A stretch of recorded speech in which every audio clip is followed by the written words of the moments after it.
tout le monde, c'est Marzano. Aujourd'hui on se retrouve pour une petite vidéo assez courte où je vais juste vous présenter Bucketgeek en fait. Donc Bucketgeek c'est un server manager pour serveur Minecraft donc. Donc je vais vous montrer, c'est beaucoup plus pratique en fait quand vous créez un serveur, c'est plus simple. Et puis j'aime bien aussi l'utiliser par exemple quand vous développez des plugins ou comme ça. Pour les tester aussi c'est vraiment bien parce qu'on voit facilement les erreurs, tout ça. Donc en gros on se retrouve sur le site de Bukkit. Voilà, je mettrai le lien dans la description. Donc là vous allez sous download. Ensuite ici vous pressez download, voilà. Ensuite on aura besoin de Spygot aussi. Donc moi je prends en 1.8 hein, mais vous pouvez prendre en 1.9 si vous voulez. Voilà, donc ensuite sur le bureau on va créer un petit dossier, voilà, vous l'appelez comme vous voulez, dans lequel on va mettre donc notre fichier serveur et puis Bucketgeek. Voilà. Ensuite, donc là en temps normal quand on crée un serveur, vous êtes d'accord, on fait un fichier run.bat, enfin voilà. Donc là on n'aura pas besoin de faire ça, on va juste lancer Bucketgeek. Voilà. Ok, donc là il va juste créer 2-3 fichiers. Et puis maintenant en fait vous allez aller dans le troisième petit onglet ici. Et là vous sélectionnez donc ce que vous avez comme version de serveur, si vous avez du Bukkit, Vanilla, Spygot, tout ça. Moi je vais prendre du Spygot vu qu'on a pris du Spygot. Ensuite là vous avez la version de Java. Donc soit vous sélectionnez la version que vous avez ici en 32-64 bits. Mais le plus sûr, parce que des fois il y a quand même des bugs et puis je sais pas pourquoi ça prend pas. Vous allez dans Select Alternative Java Pass. Puis là ensuite vous allez donc sur votre disque C. Ensuite vous allez dans Programme. Et puis là vous avez Java. Peut-être si vous l'avez pas ici dedans, ce sera peut-être dans Programme File, mais normalement ça devrait être dans Programme. Donc ensuite vous allez donc sur Java. Bon moi j'en ai plusieurs mais vous aurez juste marqué Java 8 ou Java 7, donc là moi je vais prendre le 7. Puis ensuite vous allez dans Bin. Et ensuite vous sélectionnez celui qui s'appelle Java. Donc il y en a plusieurs qui s'appellent Java avec des autres trucs. Vous prenez celui qui s'appelle Java, vous double-cliquez dessus. Voilà, donc là maintenant qu'on l'a choisi, on va devoir régler ici la RAM qu'on veut adresser au serveur. Donc là c'est la RAM minimum, ouais voilà.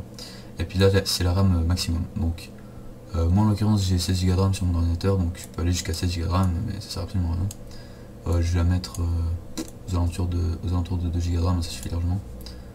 Voilà, ensuite là ici il faut choisir le fichier de serveur qu'on va lancer, donc là notre Spygot en gros.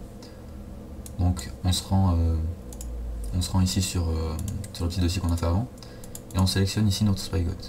Voilà. Une fois que ça c'est fait, ici on peut presser Launch Server. Donc là ça va nous ramener sur le premier petit onglet.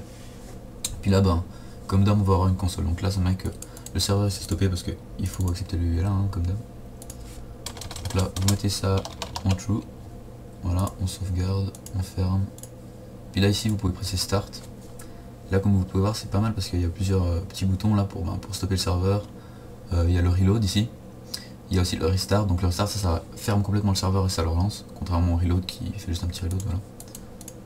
Donc là on laisse charger les différents mondes. Ok.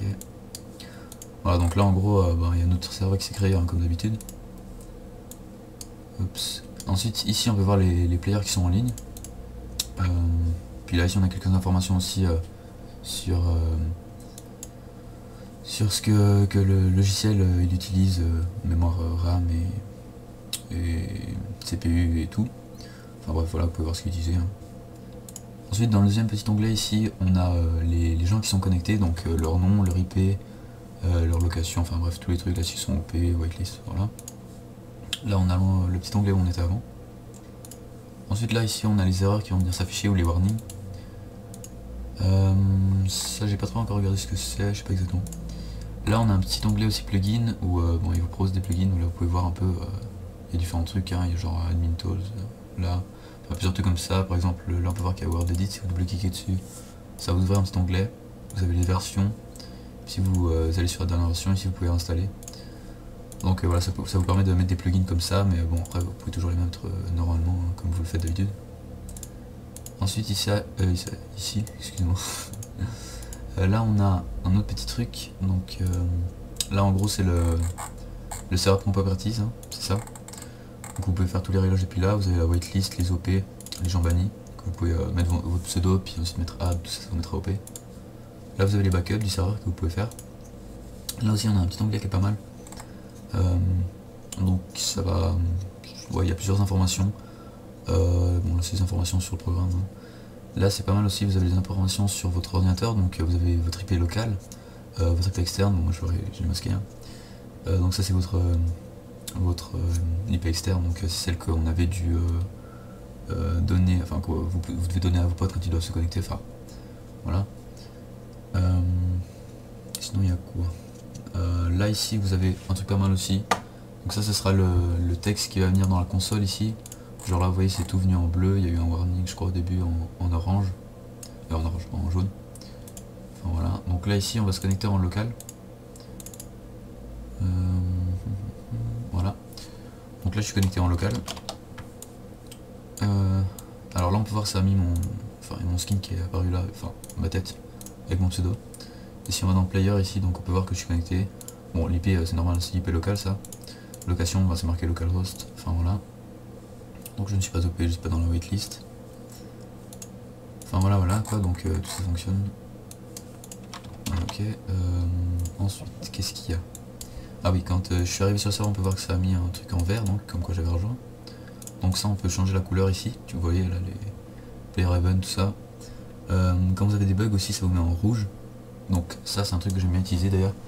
Quand vous développez des plugins, tout ça, que vous testez un plugin et puis qu'il y a des erreurs dans la console, normalement ça se voit pas très bien. Enfin, on aurait quand même bien à les voir, mais là ce sera vraiment plus visible, vous aurez du texte en rouge qui va venir. Vous verrez mieux les erreurs des plugins, tout ça, donc c'est vraiment pratique. Et puis bah, justement il est simple d'utilisation, tout ça, donc voilà.